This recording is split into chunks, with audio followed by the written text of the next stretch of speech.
Жалпы сіздің тағы да инстаграмыңызда мынандай бір жазбаны көзім шалып оқып шықтым. 10 жылдан кейін біздің балаларымызды не күтіп тұр деген бір жазбаңыз өте қатты ұнады. Сол жалпы 10 жылдан кейін біздің балаларымызды не күтіп тұр?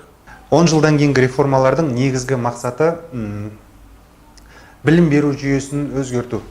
Қазіргі стандартты жүйеменен бағаға бағытталған, дипломға, сертификатқа бағытталған білімнен адамды алшақтатып, өзіне керек дүниені ала білетін қылып, сондай деңгейге келтіру.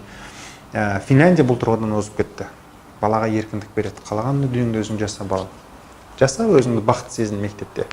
Бала сол кезде әрі сол саланың өте мықты маманы болып шығады, әрі өте жақсы меңгеріп шығады, қалаған дүниесін үйреніп те шығады. Балаға бір қыспақ жоқ. Қазір бізде қалай қоғамда? Ананы үйретеді, психология, биология, құдай сала көрмесін, саясаттану, бәрін оқыдық қой мектепте.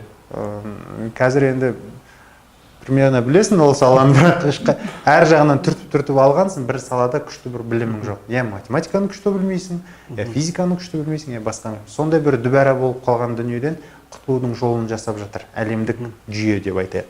Сосын мектепке бару деген міндеттен айырып жатыр. Қазір батыс елдеріндегі тенденция. Бұл Қазақстанға да келеді. Бізде Қазақстанда өкінішке орай ондай жоқ. Заң бойынша мектеп жасындағы бала мектепке баруға тіркелуге міндетті. Болмаса мұғалімдер үйіне келіп тұрып сүйреп алып кетеді баланы. Армияға кеткен сияқты. Ол дүниеден құтылатын заманда келе жатыр. Үйде отырып та білім бере аласыз балаңызға. Және сіз заңды түрде құқығыңыз болу керек ол нәрсеге. Үшіншіден, балаларды күтіп тұрған нәрсе бұл IT технологиясының дамыған дүниесі VR жүйесі, Virtual Reality. Сіз үйде отырып, жаңағыдай математиканы, физиканы 3D көзілдіріктер арқылы үйрене аласыз. Әртүрлі форматтағы дизайнерлердің жасаған жұмыстары арқылы сіз математиканы интерактивті түрде үйрене аласыз. Осы тұрғыда балаға мүмкіндік беріледі. Енді жалпы сол бір идея негізі дипломға бағытталған түсініктен бір саланың маманы болуға бағытталады. Шаблоннан шығарып, бір саланың мамандығы болу. Тағы да сол жазбаңызда менің ерекше назарымды аударған нәрсенің біреуі робот пен адамның басты ерекшелігі айырмашылығы ретінде қиялдай алу, фантазия жайында айтыпсыз. Сол жайында бір-екі ауыз әңгіме айта кетсеңіз. Қараңыз, қиялдай алу тұрғысына келген кезде, баланың, адамның санасы бәрібір роботтардан әлдеқайда жоғары болады. Бірақ біз өкінішке орай сол санамызды дұрыс қолданбағандықтан өзімізді роботтардан төмен санайтын заманға келе жатырмыз.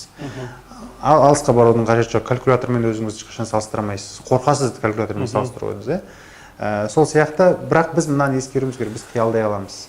Балаларымызды сол қиял ғажайып дүниелерге кіргізуді үйретуіміз керек. Қиялдай алу арқылы бір жаңа дүниені өмірге әкеле алу дүниесін үйретуіміз керек. Техникалық тұрғыдан сол шешімдерді қиялдан туындаған, арманнан туындаған бір жобаларын іске асырудың жолын көрсетуіміз керек балаларға. Арғы жағын творчествоға баланың өзі шығарады.